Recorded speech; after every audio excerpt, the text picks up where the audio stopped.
ইসরায়েলের সংঘাত এখন নতুন এক পর্যায়ে পৌঁছেছে। অনেক বিশ্লেষক বলছেন এই যুদ্ধে শক্তির চেয়ে বড় হয়ে উঠছে কৌশল। মাত্র ৩৫ লাখ টাকার শাহেদ ড্রোন ব্যবহার করে ইরান এমন এক পরিস্থিতি তৈরি করছে যেখানে সেই ড্রোন ধ্বংস করতে আমেরিকা এবং ইসরায়েলকে খরচ করতে হচ্ছে শত কোটি টাকা মূল্যের মিসাইল।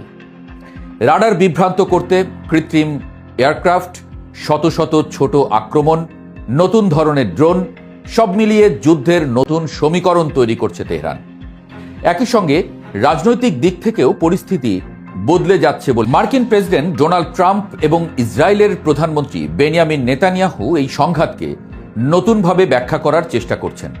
আর ইরানের প্রেসিডেন্ট দিয়েছেন কঠোর বার্তা।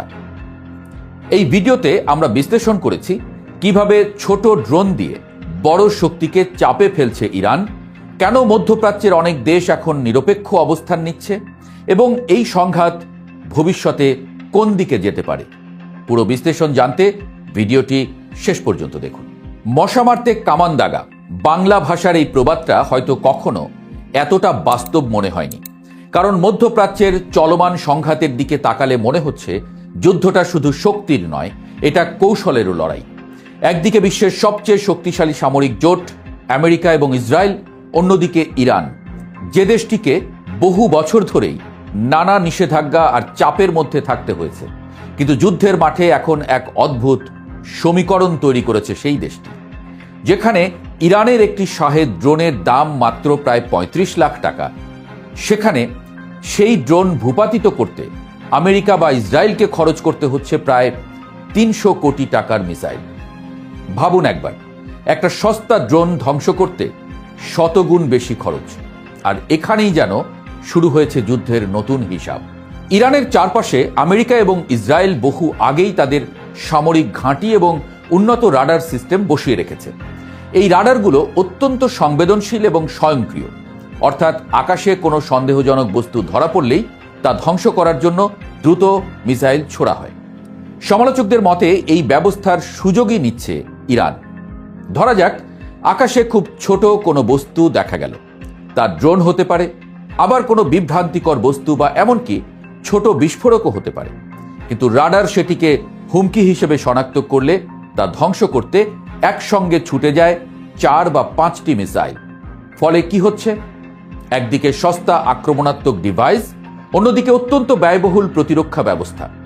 এভাবে ধীরে ধীরে প্রতিপক্ষের অস্ত্র ভাণ্ডার খালি করে দেওয়ার চেষ্টা করছে ইরান, এমনটাই দাবি করছেন অনেক সমর বিশ্লেষক।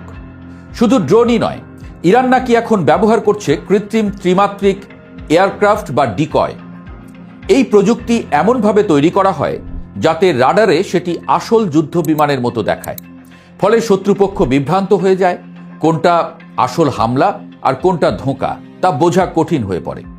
যুদ্ধের এই মনস্তাত্ত্বিক কৌশলকে অনেকে বলছেন ডিকয় ওভারলোড স্ট্র্যাটেজি, অর্থাৎ শত্রুপক্ষকে এত বেশি লক্ষ্যবস্তু দেখানো হবে যে তাদের প্রতিরক্ষা ব্যবস্থা চাপের মুখে পড়ে যাবে। এই যুদ্ধ শুধু সামরিক ক্ষেত্রেই সীমাবদ্ধ নেই, এর প্রভাব পড়েছে মধ্যপ্রাচ্যের রাজনীতিতেও। একসময় অনেক আরব দেশ প্রকাশ্যে ইরানের বিরুদ্ধে অবস্থান নিত, কিন্তু সাম্প্রতিক পরিস্থিতিতে কিছু দেশ স্পষ্ট করে জানিয়েছে তাদের ভূখণ্ডে থাকা মার্কিন ঘাঁটি ইরানের বিরুদ্ধে হামলার জন্য ব্যবহার করতে দেওয়া হবে না।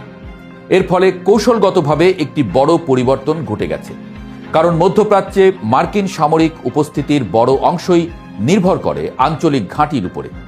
যদি সেই ঘাঁটিগুলোর ব্যবহার সীমিত হয়ে যায়, তাহলে যুদ্ধের কৌশলও বদলে যেতে পারে।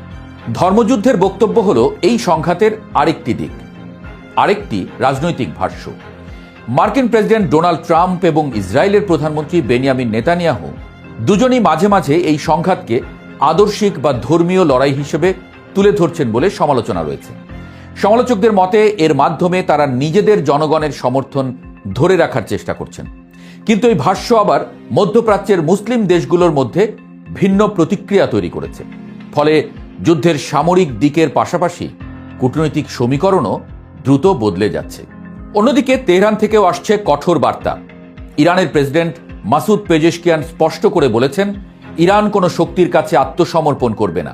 তিনি বলেছেন দেশের সার্বভৌমত্ব রক্ষার জন্য শেষ পর্যন্ত লড়াই চালিয়ে যাবে তেহরান।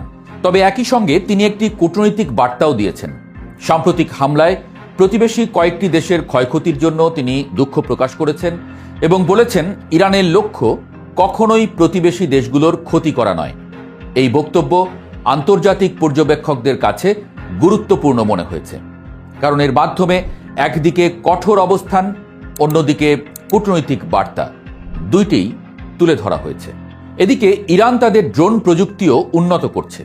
নতুন এক ধরনের ড্রোন হাজিড 110 নিয়ে আলোচনা শুরু হয়েছে। এই ড্রোনের বিশেষ বৈশিষ্ট্য হল এটি দ্রুত দিক পরিবর্তন করতে পারে এবং রাডারকে ফাঁকি দেওয়ার ক্ষমতাও রয়েছে। ফলে প্রতিরক্ষা ব্যবস্থা ভেদ করে শত্রুর আকাশসীমায় প্রবেশ করা তুলনামূলক সহজ হয়ে যায়।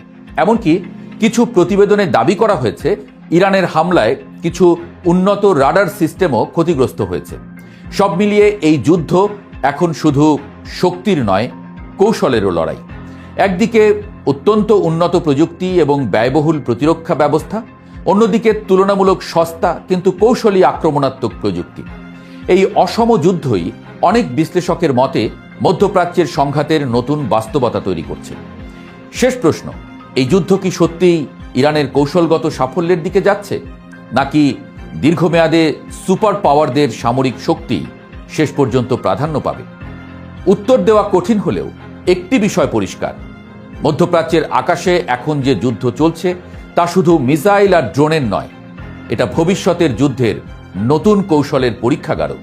তবে এও সত্য যে ইরান এখন আমেরিকা এবং ইসরায়েলের গলার কাঁটায় পরিণত হয়েছে।